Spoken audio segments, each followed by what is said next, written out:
और दूसरा एक पाकिस्तान के ऊपर है जो आप बता सकते हैं, क्योंकि मैंने कुछ इंजीनियर साहब की वीडियो देखी है उनको आपने, और मेरे ख्याल से कोई कैसर करके हैं, उन्होंने काफी रिफ्यूट किया है कि पाकिस्तान अब मतलब शायद अभी डेमोक्रेटिक कंट्री ही है और ये नॉन डेमोक्रेटिक की तरफ जाना जा रहा है। तो मैं आपका व्यूज जानना चाहता हूँ कि ये सही है कि नहीं, और इसी में मेरे ख्याल से इंजीनियर साहब की और इन सब की जो बहस चल रही है काफी उनको भी कोसा जा रहा है। ठीक है, जो लिबर्टीज और जो फ्रीडम माइनॉरिटीज को एक इस्लामी निजाम में मिलती है, वो एक डेमोक्रेटिक निजाम में भी रिलीजियस माइनॉरिटी को नहीं मिलती है।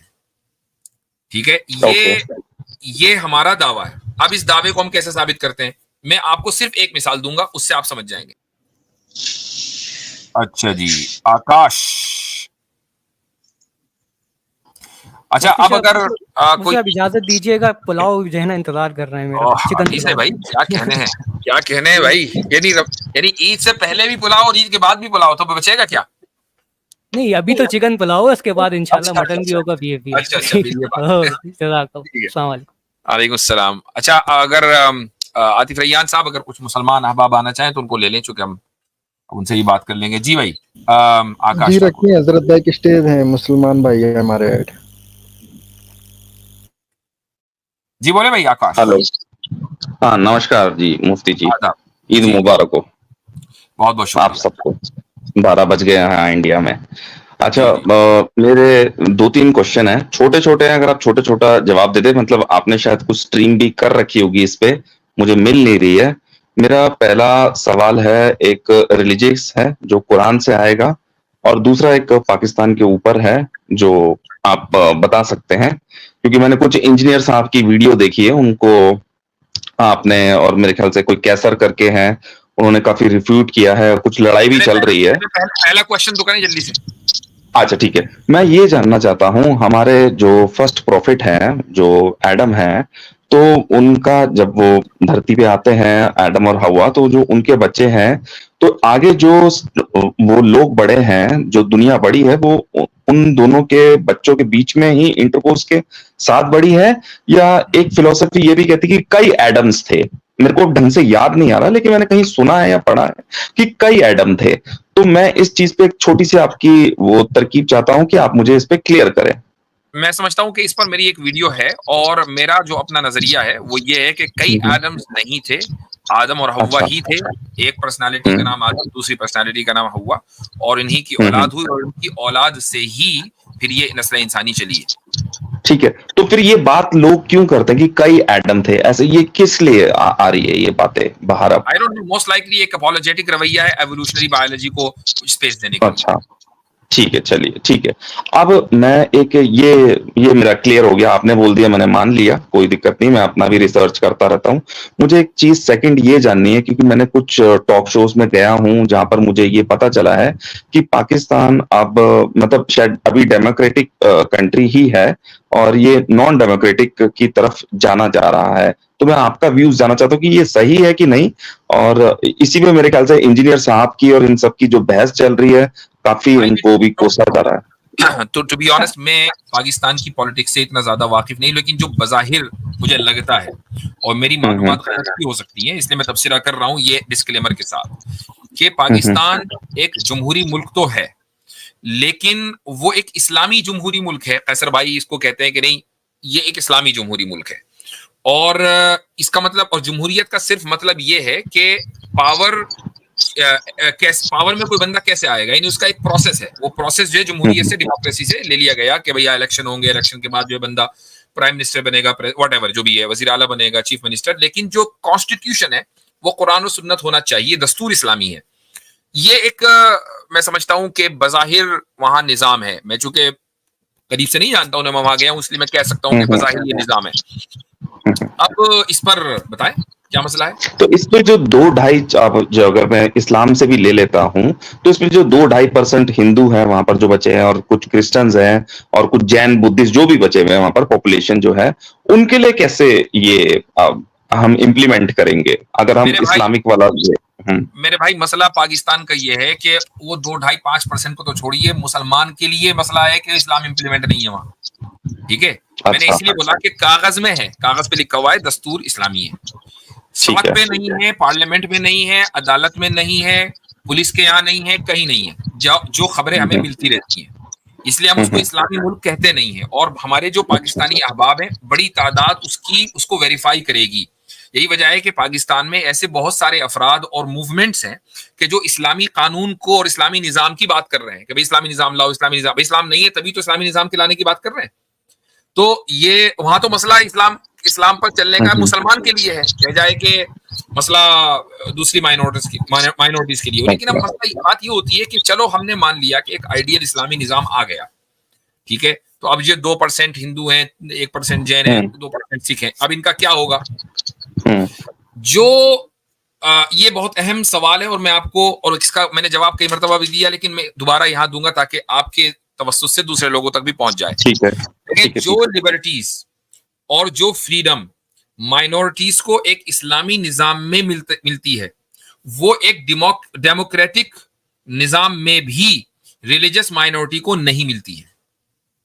ठीक है, ये हमारा दावा है। अब इस दावे को हम कैसे साबित करते हैं? मैं आपको सिर्फ एक मिसाल दूंगा, उससे आप समझ जाएंगे। इस्लामी निजाम में कानून ये है कि माइनॉरिटी को अपने पर्सनल लॉ के ऊपर अमल करना चाहिए, और इस्लामी हुकूमत उनके पर्सनल लॉ को खत्म नहीं कर सकती है। ये कॉन्स्टिट्यूशन का हिस्सा है। जबकि एक डेमोक्रेटिक सेटअप में इंडिया को देख लें, कोशिश ये हो रही है कि भाई नहीं, पर्सनल लॉ को खत्म करके यूसीसी लाया जाए। क्यों? इसलिए कि दुनिया भर के जितने डेमोक्रेटिक सेटअप्स हैं वो इसी तरीके से होते हैं कि भाई वन नेशन है तो वन लॉ है। जबकि इस्लामी सेटअप में वन नेशन वन लॉ का कॉन्सेप्ट नहीं है, पर्सनल लॉ हर एक का अलग अलग है। शादी भी अपने तरीके से करेंगे, तलाक वगैरह अपने तरीके से होगी, ट्रांजैक्शन अपने तरीके से। अब आप देखें कि एक मुसलमान दूसरे मुसलमान के साथ अगर वाइन का ट्रांजैक्शन करना चाहे, लिकर का ट्रांजैक्शन करना चाहे तो नहीं कर सकता इस्लामी हुकूमत में, लेकिन अगर गैर मुस्लिम करना चाहे तो कर सकता है। ओके, ठीक है, बहुत बढ़िया। अभी मेरा एक लास्ट एक छोटा सा सवाल और है, ये थोड़ा सा कंट्रोवर्शियल भी है। आपने भी देखा है कि रिसेंटली जो बाबरी मस्जिद का जो केस हुआ, जिसमें बाबरी मस्जिद गिर गई, और काफी मेरे ख्याल से उसी के बाद से ये काफी कंट्रोवर्सी स्टार्ट हुई है, जिसमें काफी वीडियो रील्स भी बन रही है, इंडिया की तरफ से भी बन रही है, मुसलमानों की तरफ से भी बन रही है। मैं एक चीज जानना चाहता हूँ छोटा सा, क्योंकि इसमें हम बेसिकली, मैंने तो सारी रील्स में जाके देखा, दावा वाइज पे भी देखा है, ब्रह्म राक्षस की में भी देखा, और इनमें भी मैं पार्टिसिपेट किया है। जो मुझे पर्सनली फील हुआ है कि यहाँ पर क्या बात हो रही है कि आप तो सामने वाले खुदा को गाली दे रहे हैं, और वो भी आपके खुदाओं को गाली दे रहे हैं। तो मैं तो एज अ डिफेंड करने, लेट्स से मैं आपसे बहस करना स्टार्ट करता हूँ, मैं डिफेंड करता हूँ अपने गॉड को, आप अपने गॉड को डिफेंड कर रहे हो। उस बीच में क्या है, गर्मा गर्मी में कुछ बातें दो चार ऊपर नीचे हो जाती है। तो क्या मुझे खुदा पनिश करेगा इस बात के लिए कि गया तो था तू मेरे को बचाने के लिए, लेकिन तूने फिर भी, लेट्स से मैंने मुसलमान के खुदा को, अल्लाह को, मैंने गर्मा गर्मी में मैंने ये बोल दिया तुम तो पैदा ही ऐसे हुए हो, तुम एक भाई बहन का रिलेशन हुआ, ऐसे करके मैंने कुछ बात बोल दी सिर्फ अपना पॉइंट प्रूफ करने के लिए, लेट्स से। तो क्या मुझे ऊपर वाला माफ करेगा कि मैंने ये बहस करी और इस बहस पे मैंने कुछ गंद बक दिया? तो ये चीज मैं आपसे जानना चाहता हूँ, क्योंकि ये मैं देख रहा हूँ दोनों साइड से काफी कुछ हो रहा है, मुझे तो पसंद नहीं है पर्सनली, बट मैं आपसे सिर्फ ये जानना चाहता हूँ कि इस पे मेरे को ऊपर वाला कुछ कर्ज करेगा? जी हाँ, देखें, कुरान करीम का वाज़ेह उसूल है।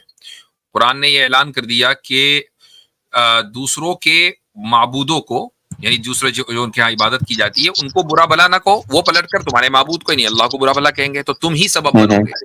एक हदीस में रसूल अकरम सल्लल्लाहु अलैहि वसल्लम ने फरमाया कि वो आदमी कितना बुरा है जो अपने माँ बाप को गाली दे। तो एक सहाबी ने पूछा कि या रसूल अल्लाह, अपने माँ बाप को कौन गाली देता है? तो आपने फरमाया कि भाई तुम दूसरे के माँ बाप को गाली दोगे तो पलट के तुम्हारे माँ बाप को गाली देगा, तो तुम सबब बने, तो तुम उसका भुगतान भुगतोगे। तो ये बात है। तो अगर हम उस लेवल पे चले जाएं कि जहां पर हम दूसरों के खुदा को जिनको बुरा भला कहे, वैसे मैं राम जी को बुरा भला कहने लगूं, लक्ष्मण जी को बुरा भला कहने लगूं, और पलटकर आप या कोई भी जो है वो अल्लाह को बुरा भला कहने लगे, तो जाहिर है कि इस्लाम उसको अप्रूव नहीं करता। ये एक पॉइंट है। अब दूसरा पॉइंट मैं बता दूं यहाँ पर, अगरचे आपने सवाल नहीं किया, लेकिन चूंकि उसका ओकेजन है तो मैं उसका जवाब देना चाहूंगा। किसी के ज़हन में सवाल आ सकता है, मसलन हिंदुओं की आस्था और उनकी अकीदत गाय में है, ठीक है, तो गाय उनके नजदीक एक होली एनिमल है, एक मुकद्दस एनिमल है।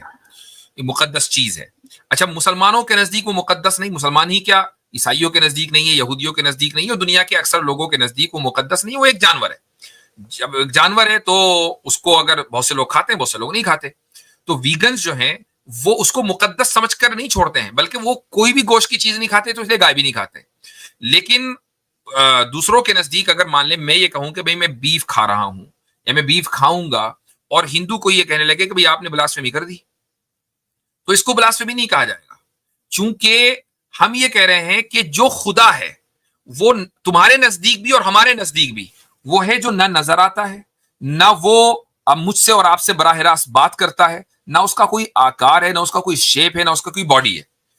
गाय को हम खुदा मानकर उसको नहीं खा रहे, गाय को हम एक जानवर मानकर उसको खाते हैं।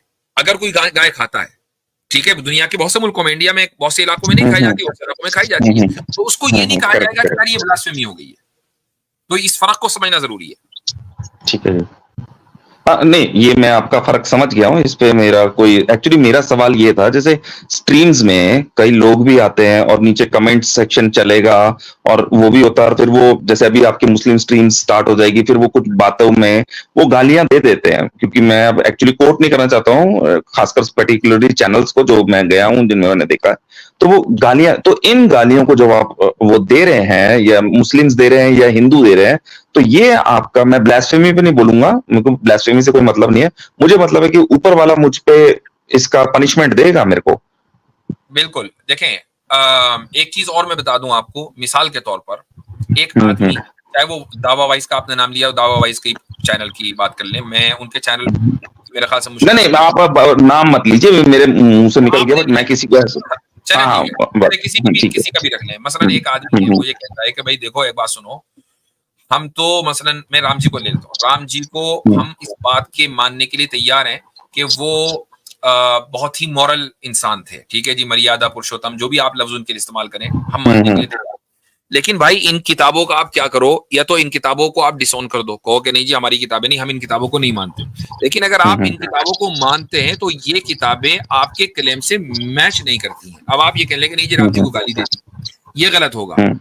हाँ, अगर एक आदमी बगैर किसी रेफरेंस के राम जी को गाली देने लगा, अब देखें मैं राम जी के लिए जी का लफ्ज इस्तेमाल कर रहा हूँ, ठीक है, मैं बार बार लक्ष्मण जी के लिए लक्ष्मण जी का लफ्ज, कृष्णा जी का लफ्ज इस्तेमाल करूंगा, मैं ये नहीं कहूंगा कि जो मैं डिसरिस्पेक्ट नहीं करूंगा। समझ गया, मैं समझ गया आपकी बात। लेकिन मैं साथ में अगर ये दिखाऊंगा जी रामायण में राम जी के बारे में ये लिखा हुआ है, तो आप, अगर मैं ऑब्जेक्शन उठा रहा हूं, तो फिर ये हिंदू होने के नाते आपकी या जिसकी भी पंडितों की उनकी जिम्मेदारी होगी वो ये कहें कि नहीं, जो लिखा हुआ वो सही लिखा हुआ, और उसको वो जस्टिफाई करें, या ये कहें कि जो लिखा हुआ वो गलत लिखा हुआ है, हम इसको डिसोन करते हैं, बात खत्म हो जाएगी। समझ गया, मैं आपकी बात समझ गया कि वो जो आप ये कह रहे हैं कि जो स्क्रिप्चर में अगर कुछ जो डिफाइंड है वो अगर आप पढ़ रहे हैं तो उसको हम ब्लास्फेमी नहीं मानेंगे, बट वो मैं समझ गया। जैसे मुसलमानों ने भी कई हदीतें हैं, हदीस जो है उनको रिजेक्ट किया है, ये बोल के वाहिद मेरे ख्याल से जो शब्द होता है, या जैनब करके कोई शब्द होगा, आप लोगों को, मुझे इतना अरबी तो आती नहीं है, बट ये बोल के तो हमको भी वही अगर हम करें तो उस पर वो ज्यादा,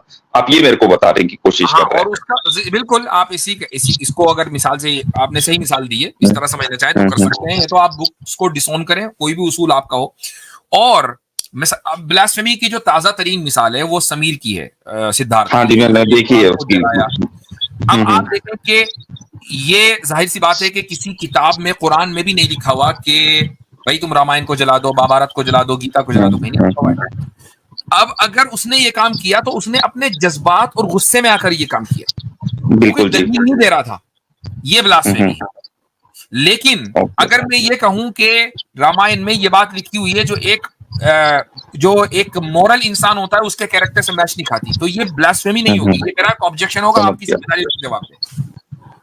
समझ गया आपकी बात। ठीक है, बस मेरे यही थे, मैं अगले स्ट्रीम में आऊंगा। मेरे को एक क्वेश्चन और है, लेकिन मैं अभी ज्यादा टाइम नहीं लूंगा, शायद और भी यूजर होंगे। हाँ, हाँ ठीक है, ईद मुबारक हो, मजे कीजिए। ठीक है।